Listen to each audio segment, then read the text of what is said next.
ਸਤਨਾਮ ਸ੍ਰੀ ਵਾਹਿਗੁਰੂ ਸਾਹਿਬ JIO.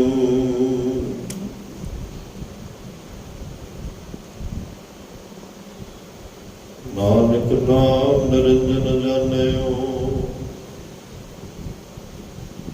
ਕੀਨੀ ਭਗਤ ਪ੍ਰੇਮ ਲਿਵ ਲਾਈ। ਤਾਂ ਤੇ ਅੰਗਦ ਅੰਗ ਸੰਗ ਭਇਓ ਸਾਇਰ, ਤਿਨ ਸ਼ਬਦ ਸੁਰਤ ਕੀ ਨੀਵ ਰਖਾਈ।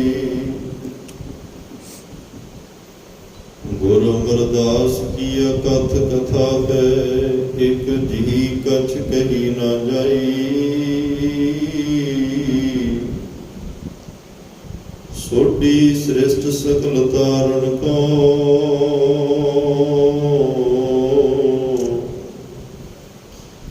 ਅਬ ਗੁਰੂ ਰਾਮਦਾਸ ਕੋ ਮਿਲੀ ਵਡਾਈ। ਹਮ ਗਰੀਬ ਮਸਕੀਨ ਪ੍ਰਭ ਤੇਰੇ, ਹਰ ਰਾਖ ਰਾਖ ਵਡ ਵਡਾਏ। ਜਨ ਨਾਨਕ ਨਾਮ ਆਧਾਰ ਟੇਕ ਹੈ,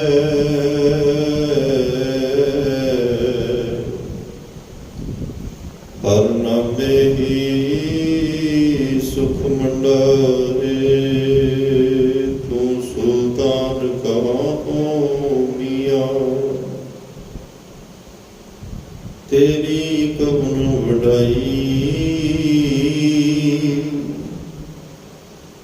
ਜੋ ਤੂੰ ਦੇ ਸੋ ਕਹਾ ਸੁਆਮੀ,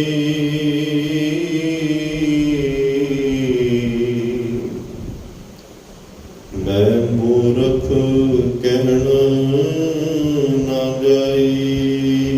ਅਗਮ ਅਗੋਚਰ ਸਚ ਸਾਹਿਬ ਮੇਰਾ, ਨਾਨਕ ਬੋਲੇ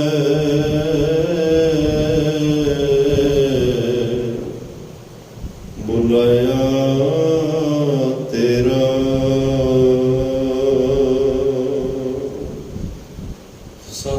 ਸਤਨਾਮ ਸ੍ਰੀ ਵਾਹਿਗੁਰੂ ਸਾਹਿਬ ਜੀ।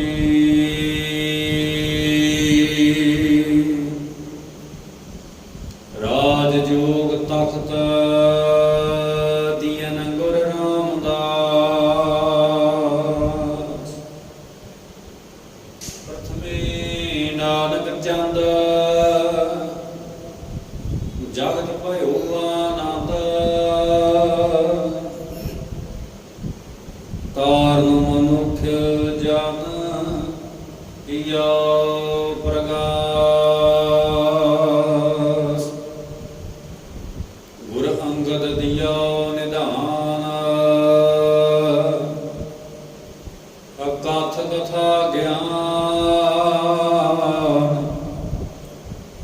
ਪੰਚ ਭੂਤ ਬਸ ਕੀਨੇ, ਜਮਤ ਨਾ ਤਰਾਸ। ਗੁਰ ਅਮਰ ਗੁਰੂ ਸ੍ਰੀ ਸਤ, ਕਲ ਜੁਗ ਰਾਖੀ ਪਤ। ਅਗਨ ਦੇਖਤ ਗਤ, ਚਰਨ ਕਬਲ ਜਾਸ। ਸਭ ਬਿਦ ਮਾਨਿਓ ਮਨ, ਤਬ ਹੀ ਭਇਆ ਪ੍ਰਸੰਨ। ਰਾਜ ਜੋਗ ਤਖਤ ਦੀਨ ਗੁਰ ਰਾਮਦਾਸ।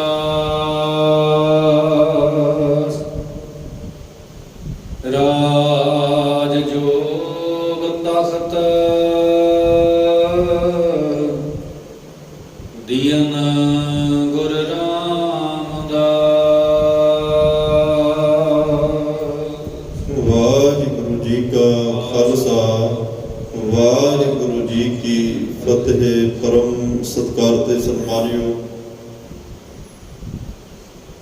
ਚਵਰ ਛਤਰ ਤਖਤ ਦੇ ਮਾਲਕ ਜੁਗੋ ਜੁਗ ਅਟਲ,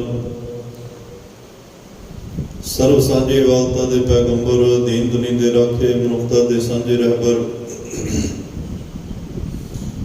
ਨਿਮਾਣਿਆਂ ਦੇ ਮਾਣ, ਨਿਤਾਣਿਆਂ ਦੇ ਤਾਣ, ਨਿਉਟਿਆਂ ਦੀ ਓਟ, ਸਤਿਗੁਰੂ ਧੰਨ ਧੰਨ ਸਾਹਿਬ ਸ੍ਰੀ ਗੁਰੂ ਗ੍ਰੰਥ ਸਾਹਿਬ ਜੀ ਮਹਾਰਾਜ,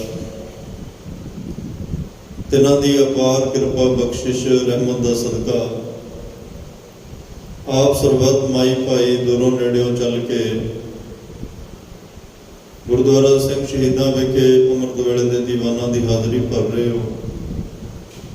ਵਡਭਾਗੇ ਹੋ, ਧੰਨਤਾ ਦੇ ਯੋਗ ਹੋ, ਸਤਿਗੁਰਾਂ ਦੀ ਮਹਾਨ ਬਖਸ਼ਿਸ਼ ਹੋਈ।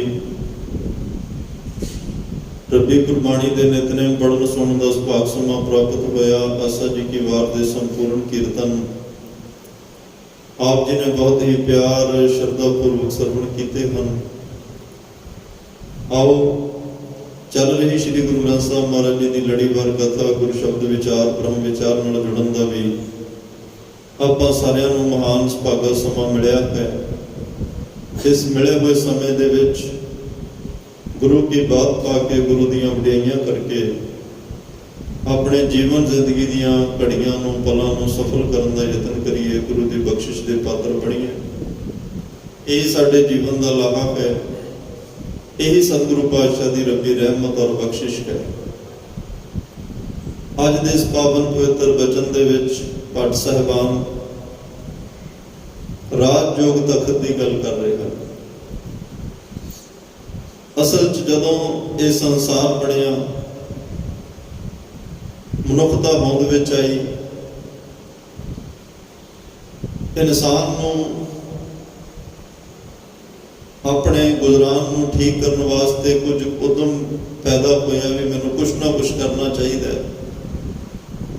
ਕੰਮਕਾਰ ਸ਼ੁਰੂ ਕੀਤੇ, ਕਾਰੋਬਾਰ ਸ਼ੁਰੂ ਕੀਤੇ। ਕੁਝ ਕੰਮ ਇਹੋ ਜਿਹੇ ਸਨ ਜਿਹੜੇ ਇਕੱਲਾ ਨਹੀਂ ਸੀ ਕਰ ਸਕਦਾ। ਉਹਦੇ ਵਿੱਚ ਕੁਝ ਹੋਰ ਲੋਕਾਂ ਦੀ ਮਦਦ ਮੰਗੀ ਕਿ ਕੁਝ ਹੋਰ ਲੋਕਾਂ ਨੂੰ ਨਾਲ ਲੈ ਕੇ ਤੁਰਾਂ ਤਾਂ ਕਿ ਮੇਰੇ ਕੰਮ ਸੌਖੇ ਹੋ ਜਾਣ। ਜਿਨ੍ਹਾਂ ਨਾਲ ਵਿਚਾਰ ਰਲ ਗਏ, ਉਹਨਾਂ ਨਾਲ ਰਿਸ਼ਤੇਦਾਰੀਆਂ ਵੀ ਪੈ ਗਈਆਂ, ਉਹਨਾਂ ਦੇ ਨਾਲ ਮਨ ਦੀਆਂ ਸਾਂਝਾਂ ਵੀ ਪੈ ਗਈਆਂ ਤੇ ਉਹ ਇਕੱਠੇ ਕਬੀਲੇ ਹੋ ਕੇ ਅਲੱਗ-ਅਲੱਗ ਜਗ੍ਹਾ ਦੇ ਉੱਪਰ ਥਾਵਾਂ ਤੇ ਵਸੇ,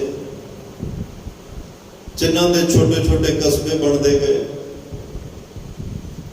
ਜਿਨ੍ਹਾਂ ਨਾਲ ਮਤਭੇਦ ਹੋਏ, ਵਿਚਾਰ ਨਹੀਂ ਮਿਲੇ, ਉਹਨਾਂ ਨਾਲ ਤਕਰੀਬਨ ਸਾਰੀਆਂ ਸਾਂਝਾਂ ਵੀ ਖਤਮ ਹੋ ਗਈਆਂ।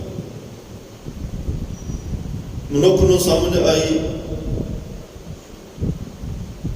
ਕਿ ਰਲ ਮਿਲ ਕੇ ਰਵਾਂਗੇ, ਵਿਚਾਰਕ ਤੌਰ ਤੇ ਇੱਕ ਦੂਸਰੇ ਨਾਲ ਸਾਂਝੀ ਹੋਵਾਂਗੇ, ਪਰਿਵਾਰ ਦੀਆਂ, ਸਮਾਜ ਦੀਆਂ ਸਾਂਝਾਂ ਵਧਣਗੀਆਂ, ਕੰਮਕਾਰ ਵਧੇਗਾ।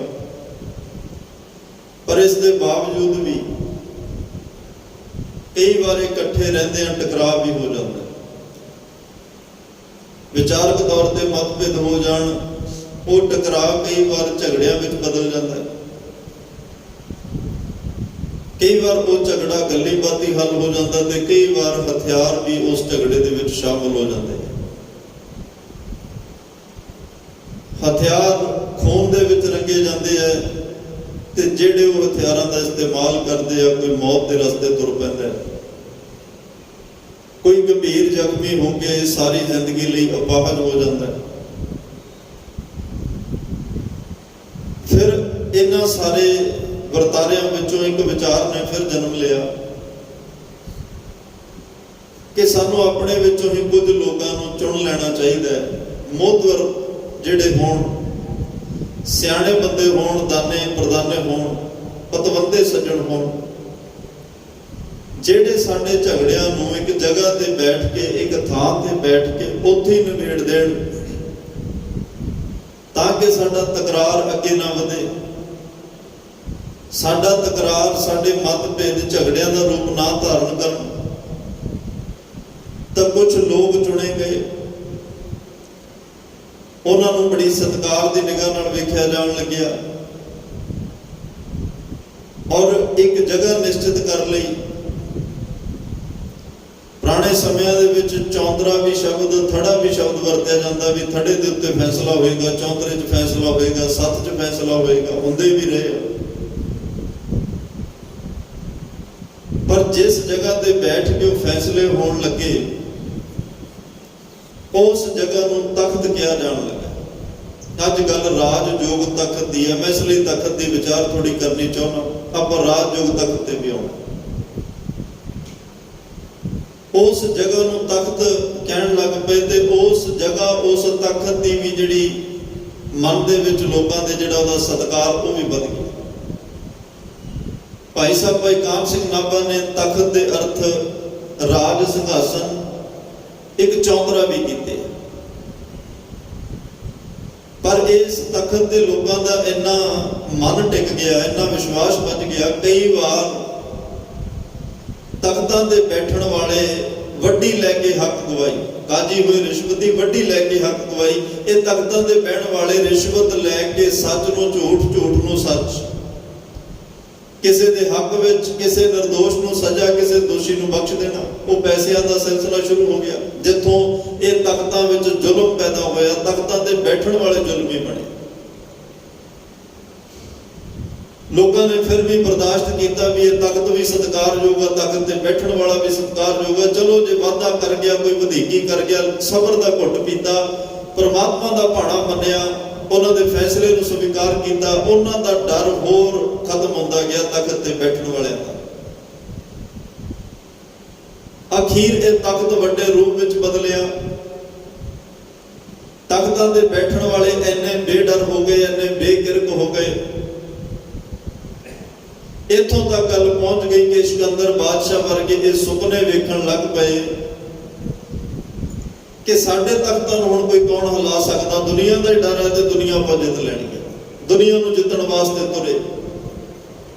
ਕਿੰਨੇ ਨਿਰਦੋਸ਼ੀਆਂ ਦਾ, ਬੇਦੋਸ਼ੀਆਂ ਦਾ, ਮਾਸੂਮਾਂ ਦਾ, ਮਜ਼ਲੂਮਾਂ ਦਾ, ਨਿਹੱਥਿਆਂ ਦਾ ਖੂਨ ਪੀਤਾ ਹੋਏਗਾ। ਕਿੰਨਿਆਂ ਨੂੰ ਮੌਤ ਦੇ ਘਾਟ ਉਤਾਰਿਆ ਹੋਏਗਾ। ਦੁਨੀਆ ਦਾ ਰਾਜ ਮਿਲੇ ਭਾਵੇਂ ਨਾ ਮਿਲੇ, ਦੁਨੀਆ ਤੇ ਰਾਜ ਚੱਲੇ ਨਾ ਚੱਲੇ, ਉਹ ਗੱਲ ਵੱਖਰੀ, ਪਰ ਕਿੰਨੇ ਨਿਰਦੋਸ਼ ਮੌਤ ਦੇ ਮੂੰਹ ਵਿੱਚ ਪਾ ਦਿੱਤੇ। ਤਖਤਾਂ ਤੇ ਬੈਠਣ ਵਾਲੇ ਅਕਸਰ ਲੋਕ ਜ਼ੁਲਮੀ ਹੋ ਜਾਂਦੇ। ਫਿਰ ਹਿਟਲਰ ਦੀ ਕਹਾਣੀ ਤੁਹਾਡੇ ਸਾਹਮਣੇ ਹੈ। ਇੱਕ ਬੈਠੇ ਬੈਠੇ ਮਨ ਵਿੱਚ, ਆਪਣੀ ਮਨ ਵਿੱਚੋਂ ਆਵਾਜ਼ ਆਈ ਕਿ ਤੂੰ ਦੁਨੀਆ ਤੇ ਰਾਜ ਕਰ ਸਕਦਾ। ਨਿਰਦੋਸ਼ ਯਹੂਦੀਆਂ ਨੂੰ, ਜਿਨ੍ਹਾਂ ਦਾ ਕਸੂਰ ਕੋਈ ਨਹੀਂ, ਇੱਕ ਘੱਟ ਗਿਣਤੀ ਹੈ ਸਰ, ਨਿਰਦੋਸ਼ ਯਹੂਦੀਆਂ ਨੂੰ ਜਿਉਂਦਿਆਂ ਨੂੰ ਚਿਮਨੀਆਂ ਦੇ ਵਿੱਚ ਪਾ ਸਾੜੇ। ਬੜੀ ਬੇਦਰਦੀ, ਬੜੀ ਬੇਕਿਰਕੀ ਨਾਲ ਜ਼ੁਲਮ ਕੀਤਾ, ਜ਼ੁਲਮ ਦੀ ਇੰਤਹਾ ਕਰ ਦਿੱਤੀ। ਇੰਨਾ ਬੇਦਰਦ ਬੇਕਿਰਕ ਸੀ ਹਿਟਲਰ। ਇੱਕ ਵਾਰ ਫੁੱਟਬਾਲ ਦਾ ਮੈਚ ਵੇਖ ਰਿਹਾ ਬੈਠਾ, 2.5-3 ਘੰਟੇ ਮੈਚ ਚੱਲਿਆ ਤੇ ਅਖੀਰ ਪੁੱਛਿਆ ਵੀ ਇਹ ਖਤਮ ਕਿਉਂ ਨਹੀਂ ਹੋ ਰਿਹਾ। ਫੁੱਟਬਾਲ ਦਾ ਮੈਚ ਔਖਾ ਬਹੁਤ ਹੁੰਦਾ ਤੇ ਉਹ ਦੱਸਣ ਵਾਲੇ ਕਹਿੰਦੇ ਜੀ ਦੋਵੇਂ ਟੀਮਾਂ ਬਰਾਬਰ ਰਹਿ ਗਈਆਂ, ਕਿਸੇ ਤੋਂ ਗੋਲ ਨਹੀਂ ਹੋ ਸਕਿਆ, ਨਾ ਕੋਈ ਜਿੱਤਿਆ ਤੇ ਨਾ ਕੋਈ ਹਾਰਿਆ। ਫਿਰ ਕਹਿੰਦਾ ਇੰਨਾ ਟਾਈਮ ਸਾਡਾ ਕਿਉਂ ਖਰਾਬ ਕੀਤਾ, ਦੋਨੇ ਟੀਮਾਂ ਹੀ ਮਰਵਾ ਦਿੱਤੀਆਂ। ਖਿਡਾਰੀਆਂ ਦਾ ਕੀ ਕਸੂਰ ਸੀ? ਦੋਵੇਂ ਜਿੱਤਣ ਲਈ ਯਤਨ ਕਰ ਰਹੇ ਨੇ, ਨਹੀਂ ਜਿੱਤ ਸਕੇ, ਤੇ ਜੇ ਕੋਈ ਜਿੱਤਿਆ ਨਹੀਂ ਤੇ ਉਹ ਚ ਹਾਰਿਆ ਵੀ ਕੋਈ ਨਹੀਂ। ਪਰ ਇੱਥੋਂ ਤੱਕ ਜ਼ੁਲਮ ਆ ਚੁੱਕਿਆ ਸੀ, ਉਹ ਖਿਡਾਰੀ ਹੀ ਮਰਵਾ ਦਿੱਤੇ। ਜਿਸ ਦਿਨ ਅਹਿਸਾਸ ਹੋਇਆ ਵੀ ਮੈਂ ਵੀ ਮਰਨਾ ਹੈ, ਉਸ ਦਿਨ ਖੁਦਕੁਸ਼ੀਆਂ ਦੇ ਰਾਹ ਤੇ ਤੁਰਿਆ। ਮਨ ਡਰ ਗਿਆ, ਅੰਦਰ ਕੰਬ ਗਿਆ, ਪਾਪ ਸਾਰੇ ਸਾਹਮਣੇ ਆਏ ਕਿ ਜਿੰਨਾ ਲੋਕਾਂ ਨੂੰ ਮੈਂ ਮਾਰਿਆ ਉਹਨਾਂ ਦਾ ਤਾਂ ਕਸੂਰ ਹੀ ਕੋਈ ਨਹੀਂ ਸੀ। ਕਿਸੇ ਬਜ਼ੁਰਗ ਨੂੰ ਹਸਪਤਾਲ ਲਿਜਾਣ ਦੀ ਬਜਾਏ ਗੋਲੀ ਮਾਰ ਦੇਣੀ, ਕਿਸੇ ਬਿਮਾਰ ਨੂੰ ਦਵਾਈ ਦਵਾਉਣ ਦੀ ਬਜਾਏ ਉਹਨੂੰ ਗੋਲੀ ਮਾਰ ਦੇਣੀ, ਉਹਨੂੰ ਮਾਰ ਹੀ ਦੇਣਾ, ਦਵਾਈ ਦਵਾ ਕੇ ਠੀਕ ਨਹੀਂ ਕਰਾਉਣਾ। ਇਹੋ ਜਿਹੇ ਉਹਦੇ ਜ਼ੁਲਮ ਵਿੱਚ, ਉਹਦੇ ਰਾਜ ਵਿੱਚ ਇਹ ਜ਼ੁਲਮ ਹੁੰਦੇ ਰਹੇ ਆ। ਮਾਰੇ ਕਹਿੰਦੇ ਇਹ ਤਖਤ ਔਰ ਤਖਤਾਂ ਤੇ ਬਹਿਣ ਵਾਲੇ ਅਖੀਰ ਅਕਸਰ ਇਹਨਾਂ ਰਾਹਾਂ ਤੇ ਤੁਰ ਪੈਂਦੇ ਆ। ਪਰ ਵਕਤ ਆਇਆ ਧੰਨ ਧੰਨ ਸਾਹਿਬ ਸ੍ਰੀ ਗੁਰੂ ਨਾਨਕ ਦੇਵ ਪਾਤਸ਼ਾਹ ਦਾ, ਇਹ ਸੰਸਾਰ ਦੇ ਉੱਤੇ ਤਖਤ ਬਹੁਤ ਬਣੇ ਨੇ, ਤਖਤਾਂ ਦੀ ਕੋਈ ਕਮੀ ਨਹੀਂ। ਮਹਾਰਾਜ ਸਾਹਿਬ ਨੇ ਕਿਹਾ ਵੀ ਜੇ ਇਹ ਦੁਨੀਆ ਦੇ ਉੱਪਰ ਨਾਨਕ ਨਿਰਮਲ ਪੰਥ ਚਲਾਇਆ, ਪੰਥ ਨਿਰਮਲ ਹੈ, ਇਸ ਨਿਰਮਲ ਪੰਥ ਦੇ ਤਖਤ ਵੀ ਦੁਨੀਆ ਤੋਂ ਵੱਖਰੇ ਹੋਣਗੇ। ਦੁਨੀਆ ਵਰਗੇ ਤਖਤ ਨਹੀਂ ਹੋਣਗੇ। ਦੁਨੀਆ ਦੇ ਤਖਤ ਤਾਂ ਕਿਸੇ ਦਾ ਸਿਰ ਵੱਢ ਕੇ, ਕਿਸੇ ਦਾ ਖੂਨ ਡੋਲ ਕੇ ਫਿਰ ਦੁਨੀਆ ਦੇ ਤਖਤ ਹਾਸਲ ਹੁੰਦੇ ਨੇ। ਤਖਤ ਤੇ ਬੈਠਣ ਵਾਲਾ ਜਿਹਨੇ ਹੁਣ ਬੈਠਣਾ ਹੈ, ਉਹ ਆਪ ਤੋਂ ਪਹਿਲਾਂ ਬੈਠੇ ਹੋਏ ਦਾ ਸਿਰ ਵੱਟਦਾ। ਜਿੰਨੀ ਦੇਰ ਤੱਕ ਉਹਦਾ ਸਿਰ ਨਹੀਂ ਵੱਟਦਾ ਉਹ ਤਖਤ ਤੇ ਬੈਠ ਹੀ ਨਹੀਂ ਸਕਦਾ। ਔਰੰਗਜ਼ੇਬ ਵਰਗਿਆਂ ਦੇ ਤੁਸੀਂ ਜੀਵਨ ਪੜ੍ਹ ਕੇ ਵੇਖ ਲਓ, ਕਿੰਨਿਆਂ ਨੂੰ ਮੌਤ ਦੇ ਘਾਟ ਉਤਾਰ ਕੇ, ਈਵਨ ਕਿ ਆਪਣੇ ਬਾਪ ਨੂੰ ਕੈਦ ਵਿੱਚ ਸਿੱਟ ਕੇ, ਭਰਾਵਾਂ ਨੂੰ ਮਰਵਾ ਕੇ, ਭੈਣ ਤੱਕ ਦਾ ਕਤਲ ਕਰਾ ਕੇ ਉਹ ਤਖਤ ਤੇ ਬਹਿੰਦਾ। ਕਿੰਨੇ ਉਹਦੇ ਪੈਰ ਜਿਹੜੇ ਆ ਖੂਨ ਦੇ ਵਿੱਚ ਲਿਬੜੇ ਹੋਏ ਨੇ ਉਸ ਤਖਤ ਤੇ ਪਹੁੰਚਣ ਲਈ। ਪਰ ਗੁਰੂ ਘਰ ਦਾ ਜਿਹੜਾ ਤਖਤ ਹੈ, ਇਹ ਆਪਣਾ ਖੂਨ ਡੋਲ ਕੇ ਤਖਤ ਮਿਲਦਾ ਹੈ, ਇਹ ਆਪਣਾ ਆਪ ਵਾਰ ਕੇ ਤਖਤ ਮਿਲਦਾ ਹੈ, ਇਹ ਆਪਣਾ ਆਪ ਕੁਰਬਾਨ ਕਰਕੇ ਤਖਤ ਮਿਲਦਾ। ਕਿਸੇ ਦਾ ਸਿਰ ਵੱਢ ਕੇ ਨਹੀਂ, ਬਲਕਿ ਆਪਣਾ ਸਿਰ ਕੌਮ, ਪੰਥ, ਦੇਸ਼, ਮਨੁੱਖਤਾ ਉੱਪਰ ਦੀ ਵਾਰ ਕੇ, ਸਿਧਾਂਤ ਉੱਪਰ ਦੀ ਵਾਰ ਕੇ, ਇੱਕ ਮਰਿਆਦਾ ਨੂੰ ਬਹਾਲ ਰੱਖਣ ਵਾਸਤੇ ਆਪਣਾ ਆਪ ਵਾਰ ਕੇ ਇਹ ਤਖਤ ਹਾਸਲ ਹੁੰਦੇ ਆ। ਧਰਮ ਤੇ ਰਾਜਨੀਤੀ ਦੋਵੇਂ ਆਮੋ ਸਾਹਮਣੇ ਨੇ, ਸਾਂਝ ਜ਼ਰੂਰ ਹੈ ਪਰ ਆਮੋ ਸਾਹਮਣੇ ਹੈ। ਇੱਕ ਪਾਸੇ ਸੱਚਖੰਡ ਸ੍ਰੀ ਹਰਿਮੰਦਰ ਸਾਹਿਬ ਹੈ, ਉਹਦੇ ਸਾਹਮਣੇ ਸ੍ਰੀ ਅਕਾਲ ਤਖਤ ਸਾਹਿਬ ਹੈ। ਜਦੋਂ ਮਨੁੱਖ ਦਰਸ਼ਨੀ ਡਿਊਟੀ ਤੇ ਖੜਾ ਹੁੰਦਾ ਹੈ, ਉਨਾ ਹੀ ਫਾਸਲਾ ਹਰਿਮੰਦਰ ਸਾਹਿਬ ਦਾ ਹੈ, ਉਨਾ ਹੀ ਫਾਸਲਾ ਸ੍ਰੀ ਅਕਾਲ ਤਖਤ ਸਾਹਿਬ ਦਾ ਹੈ। ਮਹਾਰਾਜ ਕਹਿੰਦੇ ਇੰਨਾ ਫਾਸਲਾ ਰਹਿਣਾ ਵੀ ਚਾਹੀਦਾ, ਔਰ ਇੰਨੇ ਕੁ ਫਾਸਲੇ ਨੂੰ ਰੱਖੀ ਵੀ। ਜੇ ਇਹ ਫਾਸਲਾ ਖਤਮ ਹੋ ਗਿਆ ਫਿਰ ਤਾਂ ਸਭ ਕੁਝ ਇਕੱਠਾ ਹੋ ਜਾਏਗਾ ਨਾ। ਸ੍ਰੀ ਹਰਿਮੰਦਰ ਸਾਹਿਬ 'ਚ ਜਾਣਾ ਹੈ, ਉੱਥੋਂ ਭਗਤੀ ਦੀ ਦਾਤ, ਉੱਥੋਂ ਜੀਓ ਨਿਰਮਲ, ਬਾਹਰੋਂ ਨਿਰਮਲ ਦੀ ਦਾਤ ਮਿਲਦੀ ਹੈ। ਉੱਥੋਂ ਨਾਮ ਦੇ ਨਾਲ, ਸ਼ਬਦ ਦੇ ਨਾਲ, ਕੀਰਤਨ ਦੇ ਨਾਲ ਤੇਰੇ ਮਨ ਦੀ ਮੈਲ ਉਤਾਰ ਕੇ ਤੈਨੂੰ ਅੰਦਰ ਬੈਠੇ ਪ੍ਰਮਾਤਮਾ ਦੇ ਦਰਸ਼ਨ ਹੁੰਦੇ ਨੇ। ਤੈਨੂੰ ਧਰਮ ਦੀ ਜਾਂਚ ਉੱਥੋਂ ਮਿਲਦੀ ਹੈ। ਧਰਮ ਕਿਵੇਂ ਕਮਾਇਆ ਜਾਂਦਾ ਹੈ, ਧਰਮ ਬੰਦੇ ਦੀਆਂ ਕੀ ਨਿਸ਼ਾਨੀਆਂ ਹੁੰਦੀਆਂ, ਧਰਮ ਦੇ ਗੁਣ ਕੀ ਹੁੰਦੇ ਨੇ, ਇਹ ਸਾਰਾ ਕੁਝ ਹਰਿਮੰਦਰ ਸਾਹਿਬ ਤੋਂ ਮਿਲਦਾ ਹੈ। ਔਰ ਹਰਿਮੰਦਰ ਸਾਹਿਬ ਤੋਂ ਤੁਸੀਂ ਬੈਠ ਕੇ ਵੇਖਿਓ, ਸ੍ਰੀ ਅਕਾਲ ਤਖਤ ਸਾਹਿਬ ਦੇ ਦਰਸ਼ਨ ਨਹੀਂ ਹੋਣਗੇ। ਤੇ ਮਹਾਰਾਜ ਸਾਹਿਬ ਕਹਿੰਦੇ ਉੱਥੇ ਤਾਂ ਇੰਨੀ ਭਗਤੀ ਦੀ ਗੱਲ ਹੈ ਹਰਿਮੰਦਰ ਸਾਹਿਬ ਦੇ ਵਿੱਚ, ਤਾਂ ਦੋਹਰਾ ਵੀ ਨਹੀਂ ਪੜਿਆ ਜਾਂਦਾ, ਰਾਜ ਕਰੇਗਾ ਖਾਲਸਾ। ਉੱਥੇ ਰਾਜ ਦੀ ਕੋਈ ਗੱਲ ਨਹੀਂ, ਉੱਥੇ ਕਿਸੇ ਤਰ੍ਹਾਂ ਦੀ ਇਦਾਂ ਦੀ ਕੋਈ ਤਕਰੀਰ ਨਹੀਂ ਹੈ। ਸਿਰਫ ਤੇ ਸਿਰਫ ਕੇਵਲ ਨਾਮ ਆਧਾਰ, ਕੇਵਲ ਪਰਮਾਤਮਾ ਦੇ ਨਾਮ ਦੀ ਗੱਲ ਚੱਲਦੀ ਹੈ, ਪਰਮਾਤਮਾ ਦੇ ਅਕਾਲ ਪੁਰਖ ਵਾਹਿਗੁਰੂ ਦੇ ਨਾਮ ਦੀ ਗੱਲ ਚੱਲਦੀ ਹੈ। ਮਹਾਰਾਜ ਸਾਹਿਬ ਕਹਿੰਦੇ ਹਰਿਮੰਦਰ ਸਾਹਿਬ ਵਿੱਚ ਤੈਨੂੰ ਭਗਤੀ ਦਾ ਗੁਣ, ਹਰਿਮੰਦਰ ਸਾਹਿਬ ਵਿੱਚ ਤੈਨੂੰ ਨਾਮ ਦਾ ਗੁਣ, ਹਰਿਮੰਦਰ ਸਾਹਿਬ ਵਿੱਚੋਂ ਪਰਮਾਤਮਾ ਨਾਲ ਜੁੜਨ ਦੀ ਜਿਹੜੀ ਉਹ ਉਪਦੇਸ਼ ਤੇ ਉੱਥੋਂ ਦਾ ਉਹ ਨਿਯਮ ਸਿਖਾਇਆ ਜਾਂਦਾ ਹੈ। ਤੇ ਉੱਥੇ ਨਾ ਰਾਜ ਕਰੇਗਾ ਖਾਲਸਾ ਪੜਿਆ ਜਾਂਦਾ ਹੈ, ਤਾਂ ਕਿ ਤੇਰੇ ਮਨ ਵਿੱਚ ਕੇਵਲ ਤੇ ਕੇਵਲ ਪਰਮਾਤਮਾ ਦੀ ਗੱਲ ਹੋਵੇ, ਪਰਮਾਤਮਾ ਦੇ ਨਾਮ ਦੀ ਗੱਲ ਹੋਵੇ। ਜਦੋਂ ਹਰਿਮੰਦਰ ਸਾਹਿਬ ਤੋਂ ਬਾਹਰ ਸ੍ਰੀ ਅਕਾਲ ਤਖਤ ਸਾਹਿਬ ਤੇ ਆਓਗੇ, ਉੱਥੇ ਰਾਜ ਕਰੇਗਾ ਖਾਲਸਾ ਦੋਹਰਾ ਵੀ ਪੜਿਆ ਜਾਂਦਾ ਹੈ। ਉੱਥੇ ਬੋਲੇ ਸੋਨੇ ਹਾਲ ਦਾ ਜਕਾਰਾ ਵੀ ਛੱਡਿਆ ਜਾਂਦਾ ਹੈ। ਢਾਡੀ ਵੀਰ ਉੱਥੇ ਵਾਰਾਂ ਗਾਉਂਦੇ ਨੇ। ਸਾਡੇ ਧੰਨ ਗੁਰੂ ਹਰਗੋਬਿੰਦ ਸਾਹਿਬ ਤੋਂ ਬਰੋ ਸਾਹਿਬ ਹੋਏ ਢਾਡੀ ਜਥੇ ਬੜੀਆਂ ਜੋਸ਼ ਭਰਨ ਵਾਲੀਆਂ ਵਾਰਾਂ ਸਾਨੂੰ ਸੁਣਾਉਂਦੇ ਨੇ, ਬੜੀਆਂ ਕੌਮ ਦੇ ਅੰਦਰ ਰੂਹ ਫੂਕਣ ਵਾਲੀਆਂ ਵਾਰਾਂ ਸੁਣਾਉਂਦੇ ਨੇ, ਗੁਰ ਇਤਿਹਾਸ ਸੁਣਾਉਂਦੇ ਨੇ। ਪਰ ਉਹ ਹਰਿਮੰਦਰ ਸਾਹਿਬ ਵਿੱਚ ਨਹੀਂ, ਅਕਾਲ ਤਖਤ ਤੇ ਸੁਣਾਉਂਦੇ ਆ। ਕਦੇ ਕੋਈ ਢਾਡੀ ਜਥਾ ਹਰਿਮੰਦਰ ਸਾਹਿਬ ਦੇ ਵਿੱਚ ਜਾ ਕੇ ਵਾਰਾਂ ਨਹੀਂ ਗਾਉਂਦਾ, ਉਹ ਸ੍ਰੀ ਅਕਾਲ ਤਖਤ ਸਾਹਿਬ ਤੇ ਗਾਉਂਦਾ ਹੈ। ਪਾਤਸ਼ਾਹ ਕਹਿੰਦੇ ਇਉਂ ਸਮਝ ਲਓ ਵੀ ਇਹ ਦਰਿਆ ਦੇ ਦੋ ਕਿਨਾਰੇ ਨੇ, ਦੋਨੇ ਕਿਨਾਰਿਆਂ ਦਾ ਹੋਣਾ ਔਰ ਸੁਰੱਖਿਅਤ ਹੋਣਾ ਔਰ ਤਕੜੇ ਹੋਣਾ ਬਹੁਤ ਲਾਜ਼ਮੀ ਹੈ। ਜੇ ਇੱਕ ਵੀ ਦਰਿਆ ਦਾ ਕਿਨਾਰਾ ਟੁੱਟ ਜਾਏ ਪਾਣੀ ਦੇ ਤੇਜ਼ ਵਹਾਅ ਨਾਲ, ਉਹ ਜਿੱਥੇ ਲੋਕਾਂ ਦੇ ਘਰ ਘਾਟ ਬਰਬਾਦ ਕਰੇਗਾ, ਉੱਥੇ ਇੱਕ ਦਿਨ ਉਹ ਦਰਿਆ ਦਾ ਪਾਣੀ ਖੁੱਲੇ ਰੇਤਲੇ ਮੈਦਾਨਾਂ ਇਲਾਕਿਆਂ ਵਿੱਚ ਜਾ ਕੇ ਆਪ ਵੀ ਸੁੱਕ ਜਾਏਗਾ, ਲੋਕਾਂ ਨੂੰ ਵੀ ਬਰਬਾਦ ਕਰ ਜਾਏਗਾ ਤੇ ਆਪਣੀ ਹੋਂਦ ਵੀ ਖਤਮ ਕਰ ਬੈਠੇਗਾ। ਇਸ ਲਈ ਦੋਵੇਂ ਕਿਨਾਰਿਆਂ ਦਾ ਹੋਣਾ ਵੀ ਜ਼ਰੂਰੀ ਹੈ ਤੇ ਦੋਵੇਂ ਕਿਨਾਰਿਆਂ ਦੇ ਵਿੱਚ ਚੱਲਣਾ ਵੀ ਜ਼ਰੂਰੀ ਹੈ। ਵਿੱਚ ਚੱਲਣਾ ਹੀ ਮਰਿਆਦਾ ਹੈ।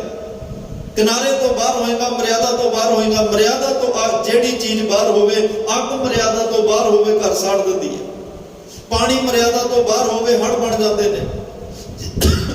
ਜਿਹੜੀ ਵੀ ਚੀਜ਼ ਮਰਿਆਦਾ ਤੋਂ ਬਾਹਰ ਹੋਏਗੀ, ਨਿਯਮ ਤੋਂ ਬਾਹਰ ਹੋਏਗੀ, ਕਾਇਦੇ ਕਾਨੂੰਨ ਤੋਂ ਬਾਹਰ ਹੋਏਗੀ, ਲਾਅ ਐਂਡ ਆਰਡਰ ਨੂੰ ਨਹੀਂ ਮੇਨਟੇਨ ਰੱਖੇਗੀ, ਉਹਨੂੰ ਪ੍ਰੋਬਲਮਾਂ, ਦਿੱਕਤਾਂ, ਤਕਲੀਫਾਂ ਆਉਣਗੀਆਂ, ਉਹਨੂੰ ਮੁਸੀਬਤਾਂ ਆਉਣਗੀਆਂ। ਸਾਡੀ ਰਹਿਤ ਮਰਿਆਦਾ ਇੱਕ ਨਿਯਮ ਹੈ, ਇੱਕ ਕਿਨਾਰਿਆਂ ਵਿੱਚ ਚੱਲਣ ਦਾ ਸਾਨੂੰ ਉਪਦੇਸ਼ ਹੈ। ਮਹਾਰਾਜ ਕਹਿੰਦੇ ਰਖਵਾਲਾ ਜਿਹੜਾ ਹੈ, ਪਹਿਰੇਦਾਰ, ਉਹ ਹਮੇਸ਼ਾ ਗੇਟ ਤੋਂ ਬਾਹਰ ਖੜਦਾ। ਸ੍ਰੀ ਅਕਾਲ ਤਖਤ ਸਾਹਿਬ ਰਖਵਾਲਾ ਹੈ। ਸ੍ਰੀ ਹਰਿਮੰਦਰ ਸਾਹਿਬ ਕੋਈ ਭਾਵਨਾ ਨਾਲ ਮੱਥਾ ਟੇਕਣ ਆਵੇ, ਮਹਾਰਾਜ ਸਾਹਿਬ ਕਹਿੰਦੇ ਜੀ ਸਦਕੇ ਜੀ ਆਇਆਂ ਨੂੰ। ਉੱਥੇ ਕੰਠ ਲਾਇਆ ਗੁਰੂ ਸਾਹਿਬ ਬੇਟੇ ਦਇਆਲ ਪੁਰਖ ਬਖਸ਼ਾ, ਉੱਥੇ ਕੰਠ ਲਾਇਆ ਜਾਂਦਾ। ਪਰ ਜੇ ਕੋਈ ਹਰਿਮੰਦਰ ਸਾਹਿਬ ਨੂੰ ਢਾਉਣ ਆਵੇ, ਉਹਦੀ ਵਿਚਾਰਧਾਰਾ ਨੂੰ ਢਾਉਣ ਆਵੇ।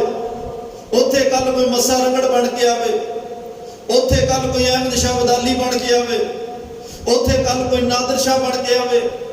ਫਿਰ ਉਹਦਾ ਜਵਾਬ ਹਰਮੰਦਰ ਸਾਹਿਬ ਨਹੀਂ, ਉਹਦਾ ਜਵਾਬ ਸ਼੍ਰੀ ਅਕਾਲ ਤਖਤ ਸਾਹਿਬ ਦਿੰਦਾ ਹੈ, ਕਿਉਂਕਿ ਮੀਰੀ ਤੇ ਪੀਰੀ ਜਿਹੜੀ ਹੈ ਭਗਤੀ ਤੇ ਸ਼ਕਤੀ ਦੀ ਸਾਂਝ ਐਸੀ ਬਣਾ ਦਿੱਤੀ। ਮਹਾਰਾਜ ਕਹਿੰਦੇ ਭਗਤੀ ਕਰੀ, ਮਾਲਾ ਫੇਰੀ, ਬਾਣੀ ਪੜੀ।